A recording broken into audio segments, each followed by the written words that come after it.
What is up, Philadelphia? Welcome to another edition of the Cheap Seats. And first and foremost, right off the top, allow me to say, well done, Eagles. Well done. That is what I am talking about. I needed that win like I needed oxygen. That was a perfect palate cleanser for what was literally a year's worth, a calendar year's worth of frustration and disappointment, and even in a win, not feeling like we were walking out of the building with the dub. That is what I'm talking about, a dominating performance over the rival New York Giants in your first game against the NFC East. And I'll tell you, a lot of people are going to tell you that, hey, listen, it's just the Giants, and they're a bad team. And there's a layer to truth to that. There is a layer of truth to that because they are a talentless roster run by an organization full of bozos. And the Eagles, people are going to tell you that the Eagles didn't play a perfect game. And that's absolutely 100% correct and fair. There's a layer to truth to that. The Eagles didn't play a perfect game. But what the Eagles did was what they were supposed to do. 8 sacks against the New York Giants, 0 turnovers. The defense did not allow a touchdown by the New York Giants offense. For the first time in a long time, you weren't just the better team on paper. You were the better team on the field, and you proved it. And I, as a fan who last week decided that I was going to redefine my definition of happiness, walked out of MetLife Stadium with the biggest smile on my face. And what's that, Giants fans? What's that, Giants? Couldn't hear a damn thing from the Giants fans. My hope upon hope for this game is not that the Eagles are now Super Bowl contenders. I realize that win is what it is. But what I'm hoping for is 2 C's. Confidence, because you guys have been lacking confidence. And whoop, I think somebody got their swagger back. And number 2, consistency, because this team has been consistently inconsistent. But you keep showing up like that, let's start building upon that and building some consistency. The Washington Commanders, who seem like a whole bag of problems right now, are 5-2. Your Philadelphia Eagles, coming off a big win against the Giants, are 4-2. Cowboys, welcome back from the bye. They got the San Francisco 49ers next, which is a battle of the biggest bitchy-ass bozo fan base. And New York Giants, well, you might as well at 2-5 start preparing for the NFL draft. All that and more in this episode of the Cheap Seats. But Mr. Jason Ashworth, how you feeling today? Well, I appreciate the enthusiasm. I am enthused. I appreciate you getting this win like you need some oxygen. It was a good win. It was a fun win. I agree with a lot of what you said. I might push back a little bit on it's a bunch of bozos and talentless roster. I don't think the Giants are a good football team. I don't think they're absolute trash. I think they're a bad organization. They've got a good defense. They've got a couple players. But all in all, I think it was a good win. It was a fun win. It was a win for the first time, long time, where you could sit back after the first quarter, right? Because there wasn't much going on in the first quarter still, and just throw your feet up a little bit. Start enjoying your Miller Lights. Let's enjoy the afternoon. So I think it was much needed. It was not a great game, but it was a good game. It was a bounce back game. I think it said a little bit about the roster. I think it said a little bit about Sirianni. So all told, we'll take it. We'll absolutely take it. I will take it. And listen, I realize it wasn't perfect, but from this seat, feeling pretty good about it. Black Gritty, speaking of seats, was sitting right next to me at MetLife Stadium. Seen it. How are you feeling today? So one thing for the people to know, because I know they care, like they ask all the time where E-Rod get his hat from, what's going on with E, how's he do what he do, and he started to show with the soliloquy. There's a reason why they love this man. He's the mayor. You go out with him, you got to shake hands and kiss babies. I was enthralled. It was a great time. Thanks and appreciative to having me out there with your boy. I was sitting there watching this guy do all this videotaping and filming and pom-pomming. His phone was on red. Like, it had the littlest sliver of power. And it was the first quarter. And I'm like, yo, I watch you on the internet, bro. How do you make it through the game? I was like, you got a power pack or something on you? You got a little juice or something? He was like, yeah, I do. And then he proceeded to pull this out of his pocket. And he was like, don't worry about me, Gritty. I'm going to be filming all day. And I was like, yeah, for a small man, that's why they call him the mighty E-Rock, because he pulled a brick out of his pants and kept the juice flowing. It was rather impressive, E. Rather impressive. Almost as impressive as Saquon Barkley having a Saquon Barkley game. You know, he got stolen from his 2 touchdowns that I wanted for the guy, but he went above and beyond the 150-plus all-purpose yards, so I'm happy about that. Nick Sirianni got to puff his chest out, go for a 4th and 3 and threw a bomb to AJ. He caught the touchdown. So he says, what about me now? Which is why I say, if you're going to be that guy, just say you're that guy. Take the road that Nick Campbell does and say, look, I am who I am. It is what I do. Don't backtrack it. Because when it works, right? Everybody's happy. Oh, yeah. I still wasn't happy with it because I don't like that. Yeah. But when it works, I mean, the whole crowd stands up. Well, half the crowd stands up because half the crowd was New York, half the crowd was Philadelphia. And it was just a nice experience to sit there and watch fans. 2 times in the week for me, I got to watch New Yorkers cry. I went to the Dodgers-Mets game, watched Mets fans get kicked out of their own stadium. So embarrassing. And we watched the Giants have to leave in the beginning of the 3rd quarter. And it was just so impressive. For that, I'm happy and I'm grateful. But I am midline baseline today on Wednesday because what you said is right. We're on the right direction and confidence. You know, with the young guys, get all this confidence. But I also have to be quiet about Nick because we got the easiest schedule in the world. We're about to go on this run, and everybody's going to remind me that this guy's winning this coach ever since Andy Reid. And that annoys me because I have to acquiesce and bend the knee. Because if he said after the game, we don't know what our identity is. We're still figuring out getting the game. But then yesterday said, our identity is running the football. Yes. So if he commits to run the football, this team can do a lot of damage on this next run of games they have in front of them. So hopefully they commit to the run. And absolutely, like, we needed to turn the page on the Nick Sirianni yelling at the fans thing. Because the nightmare scenario that I had playing out in my head as I was driving up to MetLife Stadium was, oh my God, Nick, don't lose this game. Oh, if you think the fans were rough on you in a win against the Cleveland Browns to the point where you puffed your chest out and chirped at the fans, don't lose this game. I'm begging you. The entire city is going to turn on you. But he did exactly what, again, him and the team are supposed to do, which is beat a bad team. And that's the best way to shut up the fan base. That's the best way. And again, last week I talked about this us versus them mentality, them being us, the fans. No, we're encouraging you. And it was no more evident than looking at MetLife Stadium, which for the life of me, I can't understand how they allow it year in and year out for Eagles fans to take. I consider a takeover of a stadium 35 to 40% opposing fan base, right? You're never going to get a 50-50 totally. But if you can get like 35 to 40% in a major market in that stadium with, by the way, if you follow me on Instagram, you saw, that crowd looking like a lot of empty seats in there. And always when I go to a game, there's always like, what's my biggest takeaway just from the atmosphere? Whenever I travel, the quietest a fan base has ever been was last year against the New England Patriots, my first time up to Gillette, because that whole crowd, it opened up the season.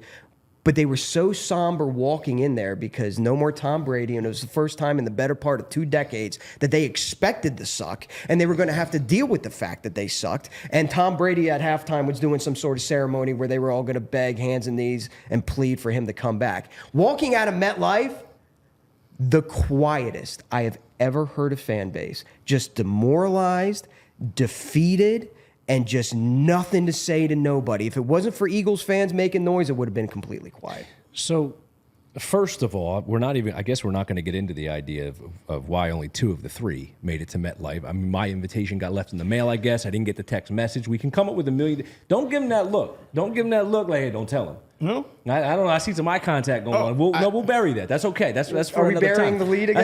That's for another time. I heard you were riding camels in the desert. That's what I heard. Oh, you had see, going someone's on. following Instagram. Yeah, I heard you was out following there. the gram? I heard you was You out were there playing with the Crocodile I heard you was Dundee out there somewhere. with the You like Really that? Good You know what I mean? Like, I can't say I like it. It's a good fit. What do you mean? Look. I know you're doing hot yoga with goats and stuff like that. My You God, got priorities. I've So I watched don't know. I'm on season 5 of Yellowstone. I feel like I'm there. I don't Just know. call me Oh, my Rick. God. Just call me Rick. Oh my God! When he pulls up in a Dodge Durango, yeah. you know what I mean, the Ram truck, and starts, Right. Yeah, you're late on the Yellowstone. Yellowstone's a jam. I know. I'm playing catch up. Never saw it. I'm playing catch up. Don't waste your time. Waste your time. Yeah, don't waste your time. Do You saying waste your time? Yeah, do waste your time. Don't waste your time. I watched it 3 times. I'll say this though: you leaving MetLife and it being as quiet and as somber as you're explaining.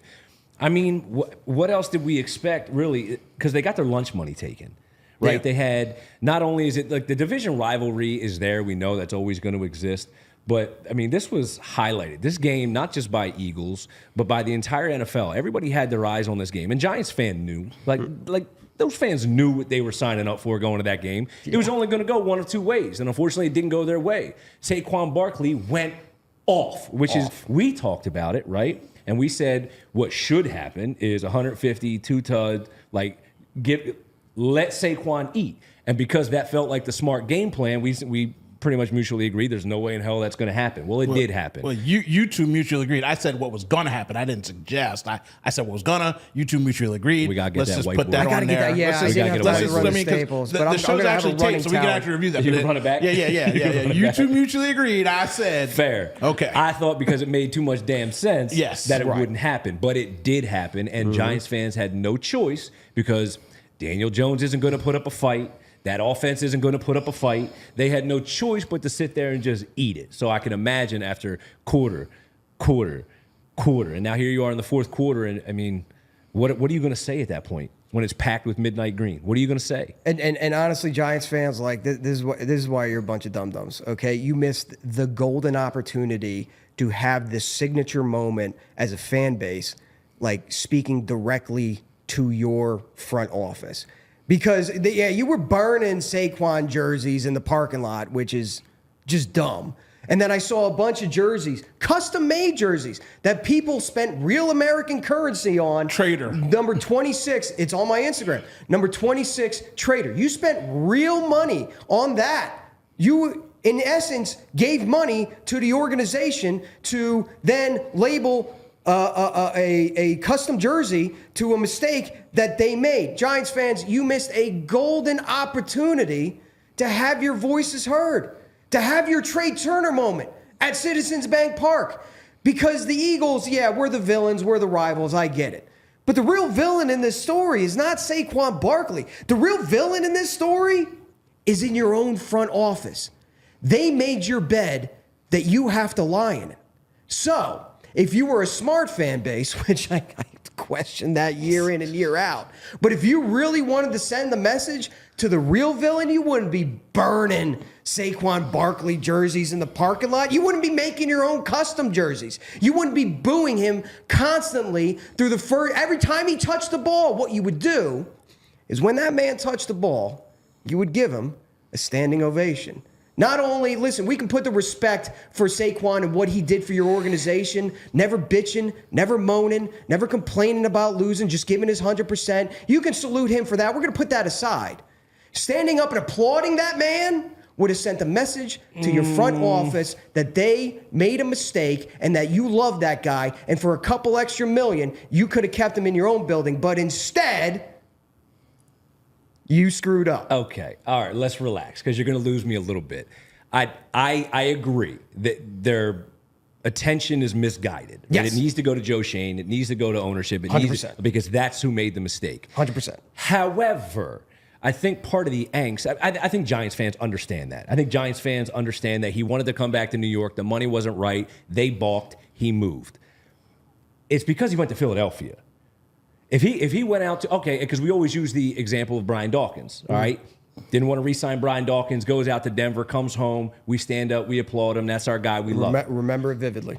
If Brian Dawkins has said, oh, you don't want me, and goes to play with Dallas, and he comes back with a star on his helmet, much like we did with T.O., you think we're going to sit there and applaud him and be like, don't worry, we get it, we love you? No, because we did the same thing to T.O., who was beloved in Philadelphia. So I think my point is, I think a lot of it just has to do with Saquon, bro. We love you.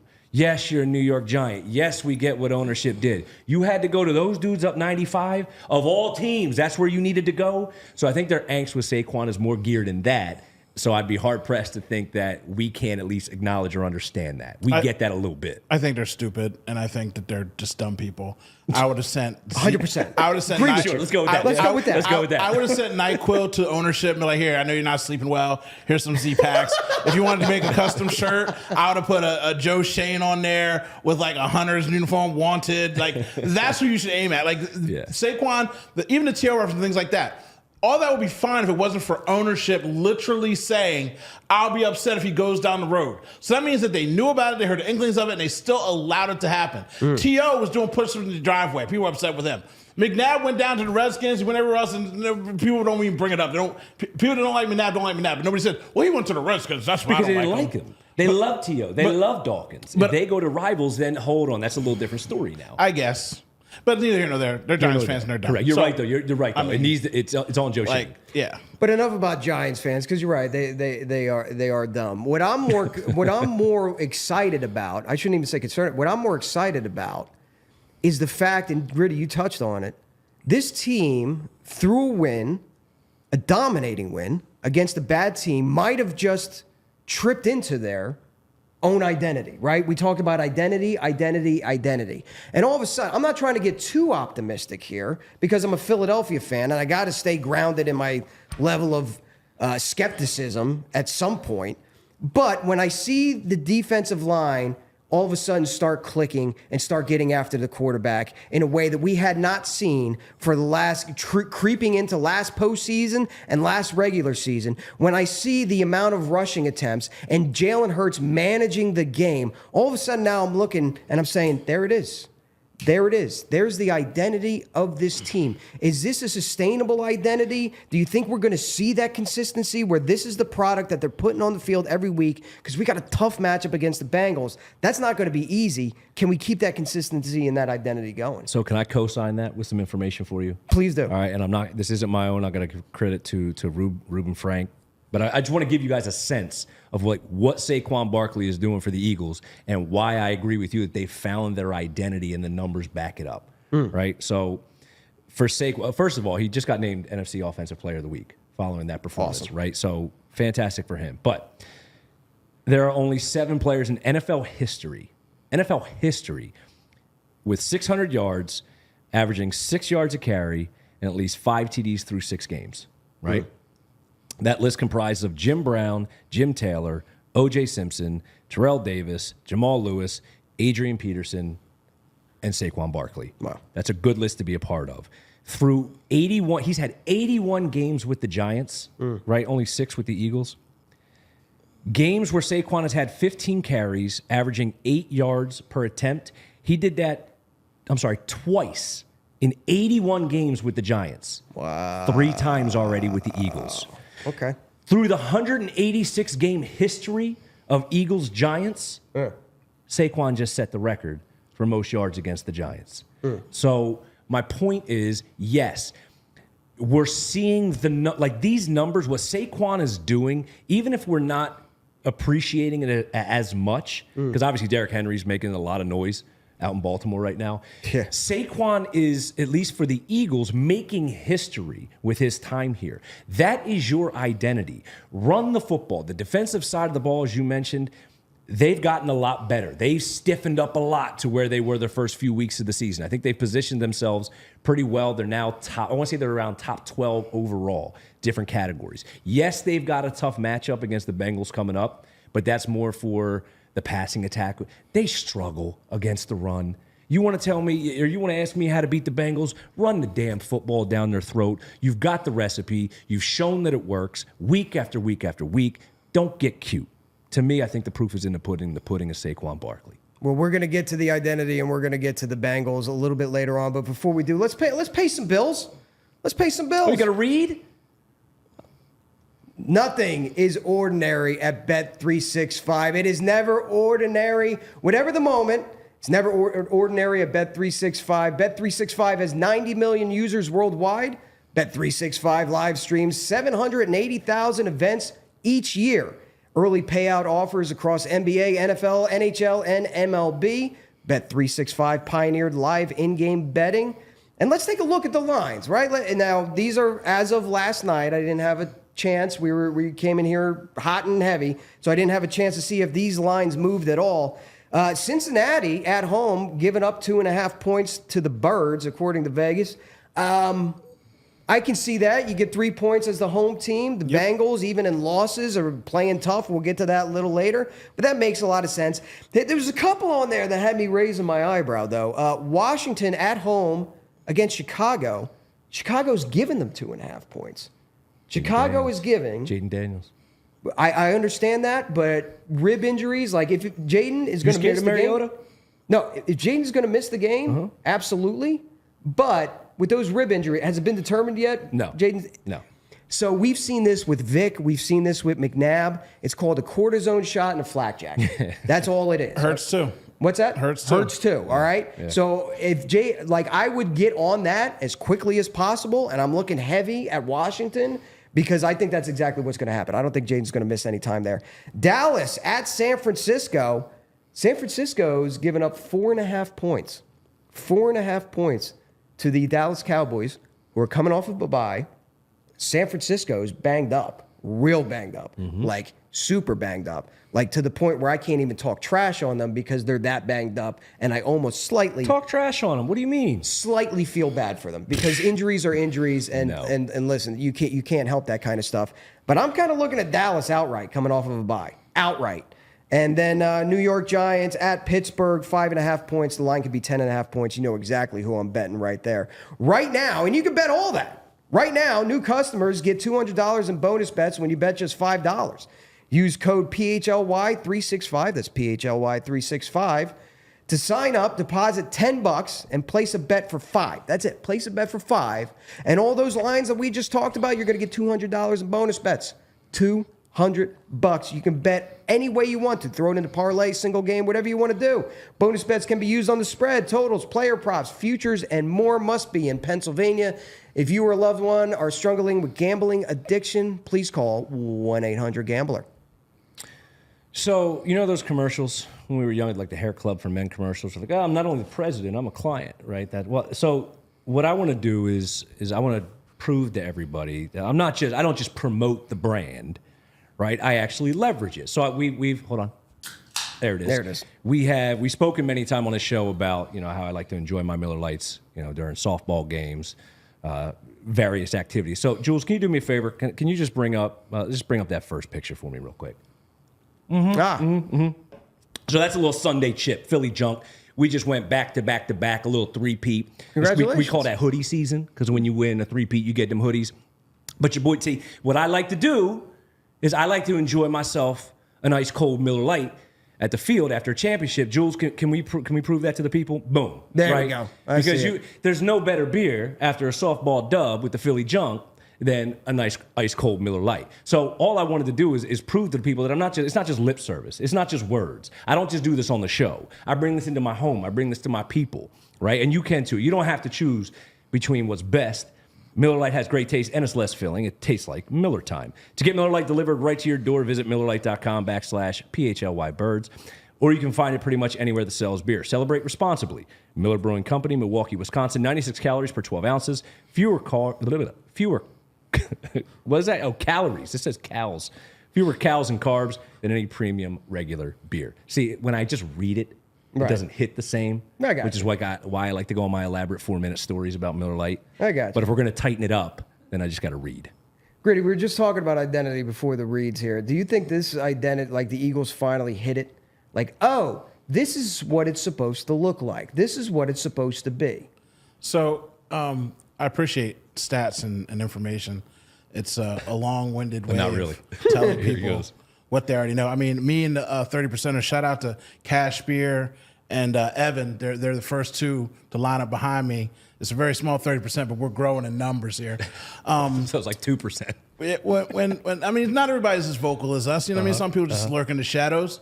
They only come upon when they need to. So the thing that cracks me up is the most thing about the Eagles is all they have is rabbit ears.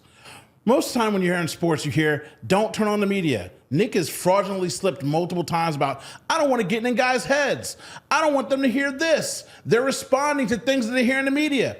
Nick goes to a baseball game. What does he hear? Run the ball. Take the points. So it takes up to 6 weeks for you to find your identity to run the ball. Take the points. I mean, Baldy came out and just was destroying the defensive line, asking why you bring this guy here from New York and you don't let him line up the way he plays all the time, showing clip after clip after clip of how he got the sacks. And then lo and behold, he comes in a game against the Giants 4 days after the video, and hey kid, go out there and play the way you play, and oh wow, he flashed on the screen. So I mean, if anybody, they're going to find their identity, maybe you should listen to these crazy dumb fans that sit out with their trash cans in front of the NovaCare Center saying run the ball. Everybody else knows that you're a running team. I know that Jeffrey Lurie loves to pass, and everybody talks about we want to be throwing this ball. Well, guess what? Right now, ball control, getting up on the scoreboard, and then you can let these young dogs hunt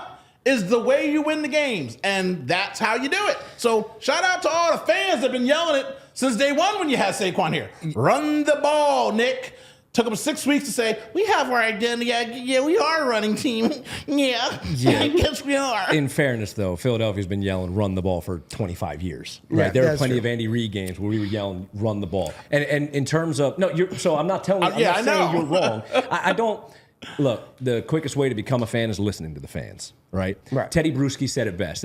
That you hear what the fans say. You hear what the media say. It's never about ignoring the media, about ignoring the noise. You're going to hear it. It's about handling the noise. How do you handle it? And I think Nick Sirianni, at least for a week anyway, has done a good job of handling it. Yes, they came out, they ran the ball. It's not like they ran it 40 times.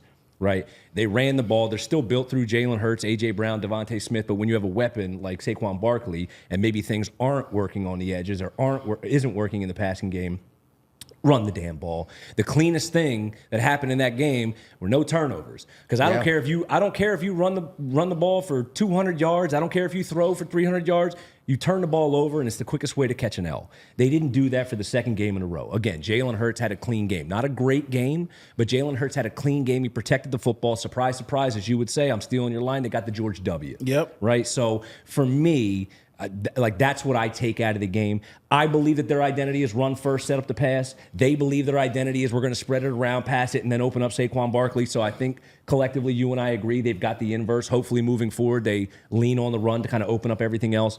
But to me, the bigger picture item here is they held on to the ball again. They protected the football again. It led to a W again, 2 in a row. We'll see what happens in Cincinnati.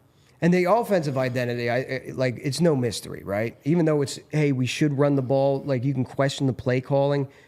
You know A.J. Brown is one of the top receivers in the NFL. Smitty's 1B. I mean, he's the best second receiver, if you can even call him a second, like 1A, 1B. Saquon Barkley, one of the best, most dynamic 3-down backs, all-purpose backs in the NFL. Okay, that's great. So the identity, like the players on the offense, we know what chess pieces we have. What I walked away with, like really impressed with, is that's what Vic Fangio's defense looks like playing with a lead. Like I feel like that is so important to the identity of the defense, and it's incumbent on the offense. Who, by the way, still, I can't understand why you can't score a point in the first quarter, but we'll get there.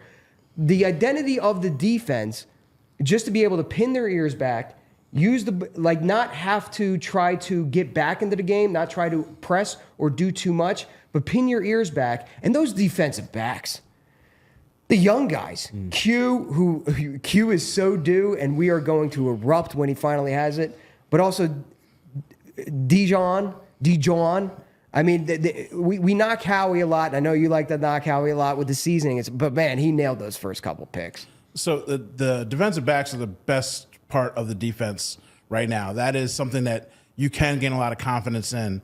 But just to circle back to Jalen right now, Jalen is playing terribly. And I hate to even bring it up, but being at the game and watching the whole field, he's holding on to the ball too long. So he's not turning the ball over. So he's like scared to throw it. And then he won't throw the ball away. He's just taking sacks. Like not even running up a hole, just literally just laying down and taking a sack. Against better teams, that's not going to fly. And the Giants have their issues. You know what I mean? They beat up a pretty good, averagely good Seattle team, but even that comes with a caveat. Everybody who plays the Detroit Lions gets beat the next week because they're a rough and tumble team. So you got them at the right time. They'd be 1 in whatever if it wasn't for that situation for them. But against the Giants, we took a lot of sacks. We took a lot of heat, and he had to eat a lot of balls. Now, the missing the wide open passes, that happens to any quarterback. I hate when people say, he missed 2 wide open guys. Watch a football game, bro. Tom Brady missed wide open people all the time. It does happen in a game when someone's running down your face and trying to sack you. But the dynamic of the defense, that's all they need when they're young. Because when you put too much pressure on a young defense, that's when you start making more mistakes. That's when you ask somebody who's a heavyweight like myself, like Carter and Davis, like, yo, bro, I need you. And they're like, hey, I'm from Georgia. We swap out every 3 seconds. Like, I can't give you 100% right now, but I need it because we're down, and you've got to lock it up. So get these leads and let them develop. Then they can become, fake it till you make it. They can become who we think they're supposed to be if we give them a lead and let them go play freely. So in terms of pin your ears back and go get the quarterback, I mean, that's nice. I mean, every defense would love to do that. That's not an identity. That's a luxury if you can have that. It makes your defense a lot easier when an offense becomes one-dimensional. I think the biggest, you mentioned Georgia. Hey, we only play a couple snaps. Let's give some love to the Georgia guys. Yep. Because the Georgia guys balled out collectively between Dean, Carter, and Nolan Smith. I think 5 sacks combined, 17 tackles, 6 tackles for a loss, 7 QB hits. So I think that's is it any surprise why it worked? Why the defense looked good? Nakobe Dean and Coop manned the middle of the field. The defense got pressure on the quarterback. Q's a stud. He is. Q's an absolute stud. He's going to be an all-pro. Right? The problem is, though, New York is not a good football team on offense, and Daniel Jones is not a good quarterback, period, right? But the problem is, for me, you can't have these days where, because I said it anyway last week about Nakobe Dean, where it's like this, like good game, bad game, good game, bad game. Well, against the Giants, it was a great game. Right? And he was able to man that middle of the field, and Coop helped him out from the slot, and the ends were getting pressure, and Carter up the middle. Like, it all worked. Against Cincinnati, not a prolific, but certainly a top 10 passing offense, a top 10 scoring offense, you're going to be tested. Now, you got Jamar Chase. You got T. Higgins. All right, you're not going to get some of these stiffs outside of Malik Neighbors that you saw last week. That's going to be a test for the outside. Can they get pressure on Joe Burrow, who's already thrown for 14 touchdown passes, and we mentioned this earlier, doesn't turn the football over, only has 2 interceptions. It's going to be a test for this defense. That offense, in terms of Jalen Hurts, a guy who you mentioned, isn't necessarily getting through his route concepts, isn't going through his progressions, maybe scared to unleash the football, doesn't want to turn it over. I can appreciate that.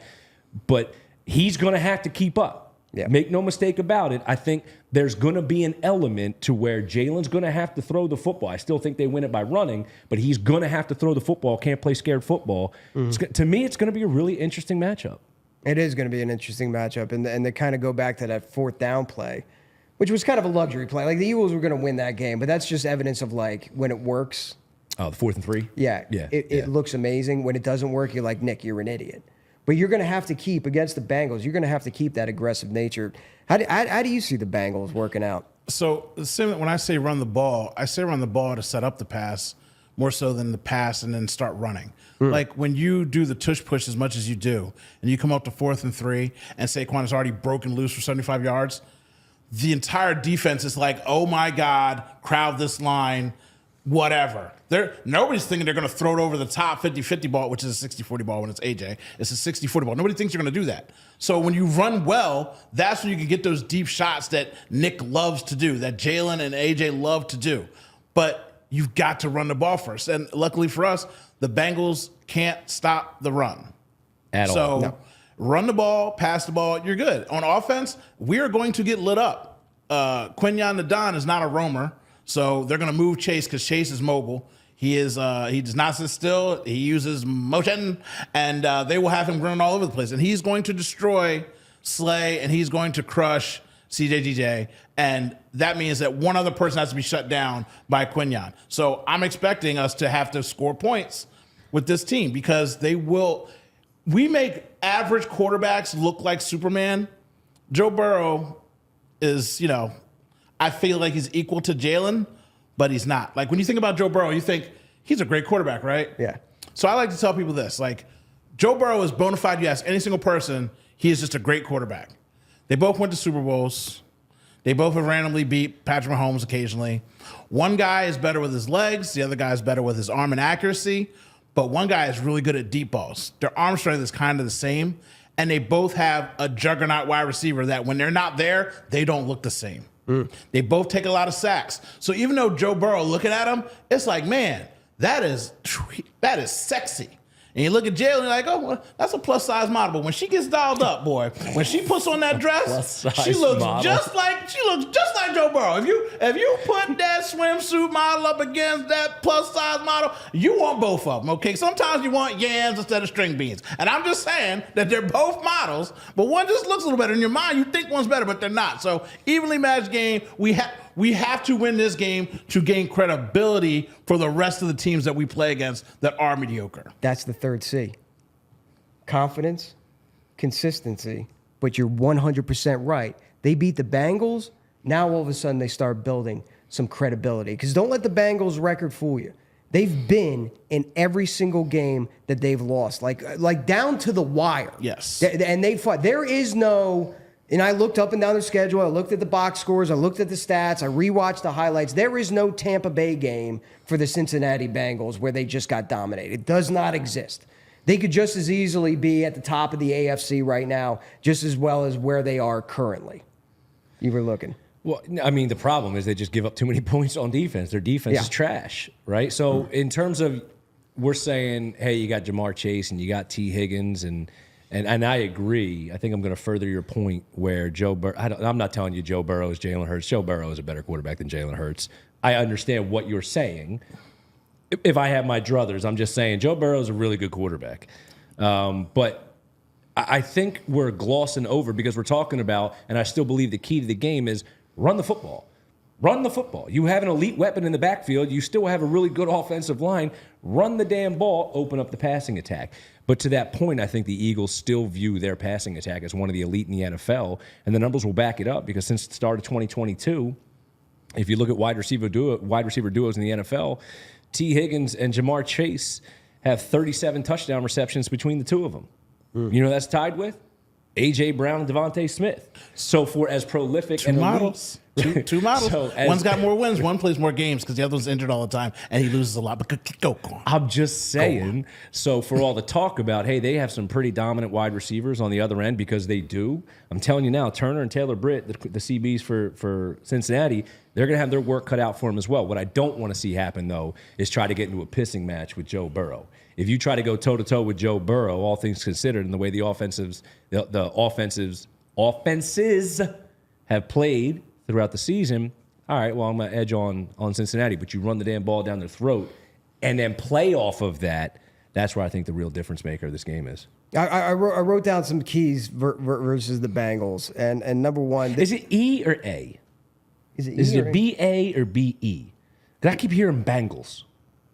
Is it Bengals or Bangles? I think it just might be my accent. Bengals. I was going to ask, where are you from? Where am I from? Yeah. Good old York, PA. Well, it's Bengals. It's Bengals? Around here, it's Bengals. Bengals. Jersey like folks say Bojangles? Bengals? Yeah, it's Bengals. Ask me where from Delgo. Bengals? Bengals. Are you a fan of the Bengals? Bengals. Why you got to say it like that? Because it said, speaking of Bengals, what's up with the hat? Why wear it? Because when else am I going to wear it? You don't get it. I don't get it. No, I'm asking you, what's up with the hat? Well, it's self-explanatory. I am not. If you're a golfer, it's self-explanatory. What's that? If you're a golfer, it's self-explanatory. So explain it to a non-golfer. What does it look like? It looks like a Bengal goat. Okay. What's a Bengal? It's tiger. Oh, is it tiger? And it's the goat. Okay. Wow. See, deductive reasoning. That was a lot of work to get there, though. It really wasn't, though. It really wasn't. It was pretty simple. The wires we had to go over. You spent 2 seconds firing the neurons off in your head, and you figured it out.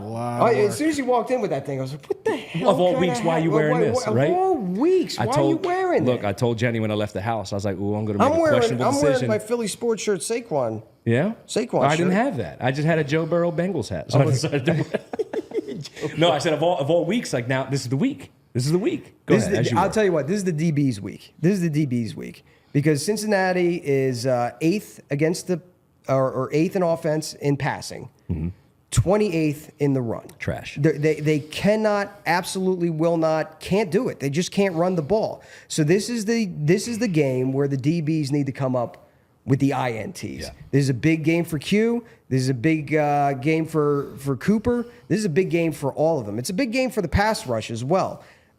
You talked about Jamar Chase and T. Higgins. You're absolutely right. They are like diet Philadelphia Eagles wide receivers. Diet? I would say diet. Wow. I was going to say Walmart version, but after you get no. No, they are the Walmart version. Jamar right now is averaging 89 yards per game. Higgins 68 yards. AJ's 108. Smitty's 60. So Higgins got a little edge over Smitty, and AJ's got a big lead on Jamar. To me, but it's like I'm going to say the diet version because they're good. I'm not saying they're bad. They're good. They're not AJ Brown and Smitty, but they're good. So the DBs need to be locked on because that's the only way this Bengals team is going to put up points. I'm anticipating INTs this game. Saquon INTs for who? Jalen Hurts. Joe Burrow. Q. Yeah, I want to see. They're due. Look, I'll say they're due. The Eagles are absolutely beyond. They're due. very due. Very due. Saquon, Cincinnati's 21st against the run. That's just 2 yards less than New York Giants. So you should have, if not the same, a very similar performance against that Cincinnati Bengals defense than you had against the New York Giants defense. And listen, Nick said it. He said it. You heard him on air saying it, that this is a running team. This is now the identity of this football team. So I appreciate your disrespect.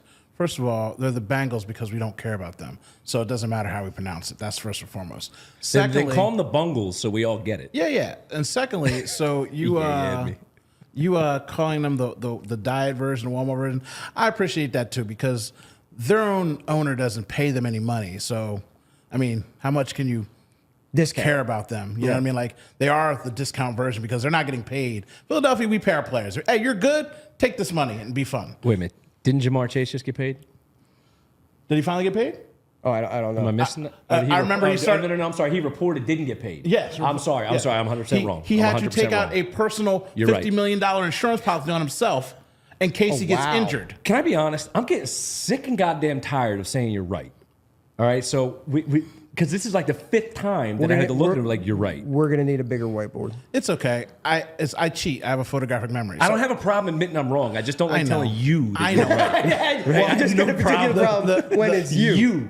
My favorite thing about that is everyone that knows me feels the same way as you. Now, it's really annoying. It's super annoying. 30%ers on deck. Let's go. So they are the Walmart version because they don't get paid. They're out there risking their lives for nickels and dimes. While AJ Brown's over here like, yo, you got a cup so I can sprinkle some change in here for you, dog? Like, so going toe to toe, we don't have the same obstacle as Joe Burrow does. So again, like when I say they're very similar, he's a surgeon and he's going to pick apart he's not going after Quinyon. I'm sure he's looking at the tape. He's like, yo, I'm sorry, bro. I'm not on him. Again, Chase loves motion. He's like, yo, you get away from this kid. You go over here, mess with Slay, you mess with CJ, you do whatever you want to do, and he's going to Kobe Dean's about to have that roller coaster ride you keep talking about. He's going to get worked. And the one thing that is the caveat to all that is they better tackle because this team can't run. And if it's one of those games where they show up running on us, we're going to have a huge problem. The passing, we already accept it's going to be, push and pull. But if we have one of those games where we let a guy get off on the run because we decide not to tackle or make a business decisions, that's when it becomes a long day for the Philadelphia Eagles. So stop the run the ball, and then the pass game, like you said, is going to be a back and forth matchup, and it is what it is. But I'm scared to death that somebody doesn't show up for us on defense. So looking at the game, it was the DBs are due. The DBs are due. I think collectively we can all agree on that. They coming close. They keep coming close, man. They're due, and I've got a feeling like they're not only going to be due and just get one. I think it's going to come in bunches. Like they're overdue. My prediction again, I'll tell you, That'll happen when we don't play a surgeon. Correct. Joe Burrow is a surgeon. Okay. He doesn't throw interceptions. Let me just get through these. No, I got you. Get it. More stats. Saquon running the ball, again, 21st defense against the run. That's your identity. Roll with it. You have a little bit of momentum for the first time this season. You have the smallest ounce, just a little wave, just a little bit of momentum behind you to go ahead and push you forward. Don't not do what you did against the New York Giants, against the Bengals. Keep going it over. Turnovers, I know this is very generic, but Cincinnati has given less than 1 turnover per game. Eagles are dead last in the league at 0.3 turnovers per game. So this is like, listen, if you're going to run the ball, you're going to chew up the clock. You're going to control the time of possession, right? You also want to create some turnovers so you can keep that surgeon off the field. Joe Burrow and that passing offense can't hurt you if they're on the sideline. So try to dominate the time of possession, get those turnovers, get the offense the ball again, and for the love of God, last note was just fast start. We need to see it to continue to build that confidence, to continue to build that consistency. But when you take a look at the Cincinnati Bengals through 7 games, they shut out 4 opponents in the first, or 4 games. They shut out opponents in the first quarter for 4 games. 4 out of 7. They've been shutting out opponents. The other scores, 3 in the first quarter, 7 in the first quarter. So they're a team that's well prepared. They are a well prepared, especially defensively, team to go against the offense. Start scoring on them early and allow your defense to pin their ears back, play loose, and get them right exactly where you want them, which is passing the ball and getting after the quarterback. So I'll say just offensively anyway, that's exactly what the Eagles are not prepared. Every game so far, they have to be. They've been undisciplined and unprepared to start the game. Now, last week a little differently. I wouldn't call them undisciplined last week, but certainly unprepared. I mean, because that's a lot of what your first 15 is, right? Like, what did you work on during the week? What are we coming out saying? What are our advantages? Where's the mismatch? What are we going to attack? And each week through 6 weeks, we've seen they don't have it right. Now, if they run the football, if they follow what they've identified to be their identity. If they come out and start running the football down the Bengals' throat, I think we see that streak end. I think we see them put up points in the first quarter. Maybe it's only 3. I'm not sitting here trying to tell you they're going to put up 10 or 14. But just give me a crooked number somewhere after a quarter of play. A drop kick, if they run the football, I think that's the easiest way to do that. You're right. Keep Joe Burrow on the sideline. Run the damn ball. For defense, I don't think it's about pinning your ears back. I don't think it's going to be the type of game that either defense is going to be able to pin their ears back. But if they just play, to Gritty's point, you're not right. I'm just agreeing with what you're saying. Play fundamentally sound. I don't need you to do anything other than just, can I get good fundamental football? Tackling, know your responsibilities, good communication, stay in your lanes, gap integrity, that type of stuff. If they can do that, which they have done over the last 2 games, that's how I think they get off to a hot start. That's how I think that they can actually work this game. And I know I'm painting in incredibly broad strokes, and I'm not Reuben Frank. I'm not breaking down the numbers. I'm not watching the film. I'm not watching the tape. I'm painting in incredibly broad strokes. But after watching what they did against the New York Giants, I feel like that's what they need to do. We've talked about identity and we talked about fundamentals for the better part of the beginning of the season, right? What is the identity and why are you so bad at fundamentals? I understand that these are fundamental things, but again, we have the 1 ounce of momentum behind us. Let's keep that bad boy rolling. Speaking of keeping it rolling, let's keep it rolling, paying some bills and tipping the cap to the sponsors. So, again, we're going to keep this tight, right? Because I've been advised by leadership that we're going to keep this tight. So, shade your rays, again, right? We've already said it week after week after week. It's a cost-effective, really good pair of polarized lenses. You guys have heard me talk about the protection program over and over again. We've already given you real-time examples of they're broken, you can get them replaced, you lost them, the new pair shows up at the crib. You don't like them, 30-day risk-free trial.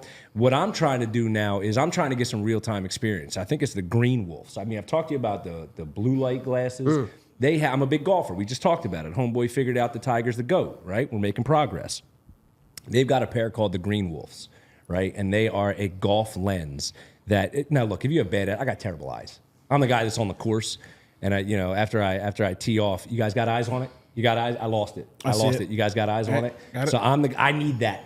It's not going to, look, if you got bad vision, it's not going to clear that. But in terms of reading the green, in terms of getting a look at the fairways and kind of making things crisp and clear, that's what you got to get. Go get yourself a nice pair of the Green Wolves from Shady Rays. I don't know, maybe a pair will show up. Maybe I'll get to test them out on the course. I don't know, maybe I can have some real-time examples to talk about when I do these spots. Who knows? We'll have to find out. But if you do want to pick up a pair, we're giving away our best offer of the year so far. For our listeners and our listeners only, you go to shadyrays.com/PHLY. We're giving 35% off to all of our listeners. So do yourself a favor. Go check out the website, score yourself a pair, try out some of the 5-star rated sunglasses that over 300,000 people already have. How's that? It was great. You like that? Yeah, I did. You want to go now? I do. Take it away. So, if you want to be like E-Rock, I told you he's the mayor. I went out with the guy and I met at least so many somebody people. Yeah, I mean, it wasn't really him. Shout out to, Philly Sports Trips. They took care of business. E-Rock didn't even care about me. He was busy out there don't know who kissing they the are. babies and stuff. But anyway, I'll say this. If you want to be like the mayor, if you want to be like the guy who's out here and everybody knows your name like it's Cheers, you probably want to be a diehard. And if you want to be right like your boy, if you want to be a real 30%er, maybe if you were a diehard, you would know all the things that I know because you're out here reading Fran Duffy on the regular. You know what I'm saying? I'm not just smart. I follow smart people. And not only do I follow smart people, I follow smart people behind the paywall. So you regulars can't get this information. If you did become a diehard, you would be behind the paywall. And right now, I got a special for you because I'm going to take care of you because I know you're broke. I know times is tough. The election's coming. We all broke. I hear you. I hear you. Right now, for $4 a month, you can become a diehard. That's almost 50% off. For $48, you can sign up for the year, get behind the wall, get in the Discord, live your life, sound correct all the time, make this man so upset with your takes. Or a friend. I know you got a friend that thinks he knows something, and then when you go say something to him, you could be right and he could be wrong. Well, I'm just letting you in on the secret. It's because I'm a diehard. You should become one today. You might be like me, you might be like the mayor, and unfortunately, I've given my pro tip to Jason here, so he might sneak up on me, be right once or twice. But go to allphly.com and get hooked up with your boys. And you get a free T-shirt. Come on, baby, do your job. I love it. I love it. Listen, it's a big night. I like that. It's a big night in Philadelphia. So before we kind of move on and take a little peek at some of the other Philadelphia teams, give me a score prediction for the Cincinnati Eagles game this upcoming Sunday. So I want to say I had a 30 spot in my head for the Birds, and if you go back, if you go back and look at it, I may not have gotten the overall score right, but I've been pretty damn spot on. I've been pretty damn close, at least from what the Birds are going to do. And I might surprise you here. I might shock you, but I'm going to go 27-17 Birds. Okay. I'm gonna go double-digit victory over the Bengals, who are also on a 2-game winning streak. The Bengals. Bengals. It's with an A. I don't know where you're from, but around here we call them the Bengals. Okay, gotcha. Gritty. We're not going to score a touchdown in the first quarter against the Bengals.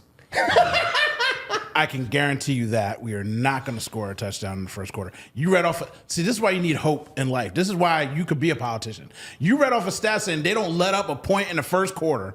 Out of 3 or 4 games, I know who 4 out of 7 games. Out of no 4 out of points. 7 games, no shutouts. And then you came up here and said, "Boy, get you somebody that looks at you like E-Rock looks at the Eagles, boy, because blinders be damned. He don't tell you nothing that you cannot believe." So anyway, we're not gonna score no points.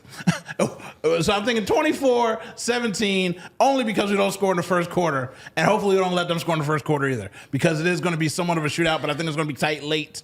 And you got good guys though. Oh yes, Eagles. Right. We literally have to win this game for credibility's sake, because right now everybody's all high and mighty, but you beat the Browns and you beat the Giants. Whoop-de-doo.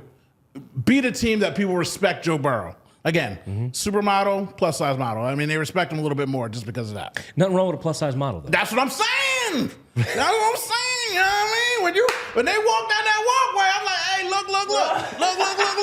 Yeah, hey. You want Taylor Swift, or you want Meg Thee Stallion? No, I'm nobody trying wants to get Taylor that stallion, Swift. you know Nobody what I mean? wants Taylor I'm trying to Swift. get that stallion. You know what I'm saying? So I mean, it is what it is.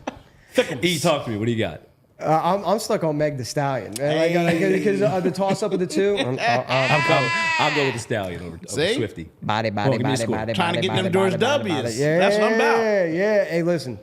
Saquon Barkley, over 150 yards total passing or receiving and rushing. Eagles, 2 interceptions. Eagles, 14 points in the first quarter. In the first quarter? In the first quarter, on the way to a 28-24 victory. That's my word. Wow. That's Is your my word word. bond? Huh? Is That's your my word bond? And maybe as Gritty sits over there and rolls his eyes at me. He couldn't roll. He was rolling his eyes harder than the Eagles rolled over the New York Giants. Rolling his eyes hard. If I nail that one, whiteboard me. There's nothing I enjoy. There's nothing more that. that I enjoy than letting know somebody else was right, because it's so rare that I get to do it. I'm proud to do it. But when you say things like that, you sound cuckoo cuckoo. Now, let me tell you something that is cuckoo cuckoo. The Flyers are playing hockey. I don't know if you know anything about this thing called hockey, but they're out there on the ice. And if you're watching these games and tweeting at the same time, you should put your phone down. Okay?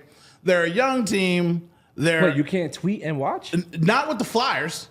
Philadelphia is a chasm on your heart. I'm on blood pressure medication. I can do whatever I want. But for you people out there that are just trying to live your life, if you're trying to get on the Flyers bandwagon because you've heard all the excitement about the young new guys, turn on the game, put the phone down, and just watch hockey. I'm not Mr. Hockey. I am Black Gritty, but I'm not Mr. Hockey. But just check out PHLY Flyers coverage and just watch the game, and you'll be excited with these young guys and the way they move on the ice and everything like that. But we suck, and I'm back to the same way I've lived my life without a goalie, because I thought we finally had a goalie and we don't anymore. So just try to watch and embrace and enjoy the game and get on the bandwagon early so people don't tell you that you're a bandwagon hopper getting on late. I like to do both. I like to multitask. Now, I understand why you're saying that blood pressure-wise, because you're right. They're not a good hockey team right now, but they're a fun hockey team. Yeah. They got a little direction right now. They got the youth movement right now. These are the types of seasons that I enjoy watching, because you can watch the progression. It's going to be frustrating. I try getting Pops on it, right? Because Philly season's over. Pops he's a big Eagles fan, but he gets frustrated and he's looking. I'm saying, Pops, check out the Flyers. I'm telling you, like, get in now. And he texted me the other day. He's like, this shit. Like, I can't watch it. I'm like, Dad, I know. It might be a little too early. I'm sorry. But I like this stuff. I mean, I want to say half their roster is under the age of 25. Yep. Is that correct? About young half guns. Of it? Yep, young guns. So a very young, exciting team. Going to go through a lot of growing pains. But if you are a hockey fan, or even if you're not a hockey fan, but you like the developmental stage of sports, I mean, jump in now. Jump in now. But look, they ain't the only team playing. Well, that's funny you said that, because I'll tell you, E-Rock got a problem with his whole situation. Not only is Ashworth under investigation right now, but so is Joel Embiid. Wait, what am I? I'm back from Brazil? It's just, how am I under investigation now? I mean, you're under investigation. I mean, we put out the backs to come to the game. You're out there with camels and goats. Oh, this is true. And then Rick. you're out They here. call me Rick. You're out here paying people on the side, trying to get personal information on them. You know what I mean? I'm just saying, you're under investigation. Don't tell him he grunts. E-Rock's got a whole SWAT team out there, and so does Joel Embiid, because Joel Embiid is not playing basketball on opening night tonight, so I'm not going to the game. I was a season ticket holder for 5 years. I gave it up this year, so hopefully they go to the finals now. Maybe I was the curse, because giving them my money and going year after year did not help them, but they're starting the season off without Joel and without Paul George, and the NBA is not happy, so now they're investigating it. So, look, can we jump into that for a quick second? Yeah, I mean, go I think for it's it, yeah. meaningful. I don't personally care whether, if the people are going down to the arena and they paid to see Joel Embiid play on opening night, like, okay, fine, you have a gripe. Let's put you guys in this bucket, right? For everybody else, like, I don't care about a meaningless opening night, game 1 of 82. I think the more concerning thing for me personally is we all knew about the concerns about an aging Paul George and giving him that contract, combining him with a guy in Joel Embiid who on paper, look, that looks like a nice pairing, but another oft-injured guy. I think the concerning or unsettling thing is that here we are, game 1, and both guys are already hurt. But let's just put that aside, because this isn't about what happens game 1. It's about what happens in April, June, when you're chasing a championship. I think the concerning part for me is that, how did we not know this? Like, again, management just being misleading or withholding information. We're talking about one of the best in the game, and he's just not going to play. He's progressing. Progressing from what? The whole idea of, okay, he got banged up last year, but he was good enough to play in the Olympics, and I get it, you don't play back-to-back in the Olympics, and it's a once-in-a-lifetime opportunity, and they support it, and I get it, and I do too. But for you to then miss opening night, we've got zero information. This is coming off a summer where you just gave him a massive extension. To me, just the optics are frustrating. Again, I don't care if he plays back-to-backs. I don't care if he plays 50 games. What are you going to do in the postseason? But the optics, to me, of the same old song and dance. Okay, the guy we're so excited about, and Paul George, he's banged up. Okay, Joel Embiid's hurt again, and we have no idea why. The information's that to me as a fan, what frustrates me is the most. Be ready in April. Be ready come the postseason. Look, that's all I care about. Well, another thing, just to pat myself on the back about, you guys don't here we know. But I got text messages to prove it. For years, I was telling people, Joel Embiid just doesn't need to do anything but play home games and nationally televised games. And everyone yelled at me about it. I'm like, because you got to keep him healthy. Yeah. Now that seems like what they're going to do, I'm only mad because it's opening night game and it's at home and you're not playing. Right. People pay their money, give them their money's worth. You raise the ticket prices every single year. You're a guy who just owns teams everywhere. You don't care about the fan base. So you can't even provide this with a reasonable example to what you said of why he's injured. That's kind of gross to me. And you better go out here and win this little in-season cup then if you're trying to rest this guy. Go out and win this meaningless thing. Give me something to tote on and have, and then go forth into the postseason and get to the third round or bust. But it's Philadelphia. There's something in the water. Injuries linger longer here than anywhere else on the planet Earth, and it doesn't matter because go Birds. We're going to beat the Bengals, and life is good. Let me put a little bow on this for the people who are at home and looking for medicine or how to accept the Joel Embiid situation. He's hurt. All right, what do you mean he's not going to play in back-to-backs, or what do you mean he's only going to play 50 games? Let me ask you this question in terms of the reasoning of it. Once we get to April, let's just say worst case scenario, Embiid only plays, just call it 45 games. Right? I think he played 43 last year. Is that about right? Yeah. Something like that, right? Let's just say he only plays, look, I'll do it. Let's just say he only plays 40 games, right? And maybe that's a combination of rest, not sitting or not playing in back-to-backs. Maybe he's battling, whatever that is. If you get to the postseason, I don't care whether you're the 2 seed or the 8th seed. I don't care. Is Joel Embiid healthy? Because one way or another, you're going through Boston. And I don't care if you have to go through Boston in the first round or the Eastern Conference Championship. Would you rather be the 2 seed with a hobbled Embiid, knowing that you're going to have to see the Celtics and you don't have, it's not all systems go? Or would you rather say, okay, I got the Celtics in the first round, but I got a healthy Embiid? I think you have a much better chance at taking the Celtics down if you got your horses and they're healthy. I don't care where you face them. You're going to have to go through Boston. The entire NBA has to go through Boston. I'd rather do it with all my guys in tow. And if that means Embiid only plays 40 games, so be it. I don't give a damn about regular season anymore, and neither do you. It's about, can we get a chip to Philadelphia? We've been promised it. It's part of the process. Here we are. No rings, no chips, no nothing. I don't give a damn about some extra regular season games. Get me to April. Get me to May. Give me a healthy Embiid. Let's take our chances. I love it. I love it. And listen, I want to thank you guys for tuning in to PHLY and the Cheap Seats. Gritty, where can they find us? PHLYcheapseats.com, Spotify, iTunes, YouTube. Do something. Tell a friend, tell your mom, tell your uncle, tell your sister. Make your kids subscribe. They don't do anything else for you. Make them subscribe to the show. I love it. Hey, listen, we appreciate it. And leave a comment, tell a friend. Every little ounce helps this podcast. We appreciate your support. And until next week, right here at 7 o'clock, Wednesdays, PHLY, go Birds. Giddy up. We all silly like the mayor.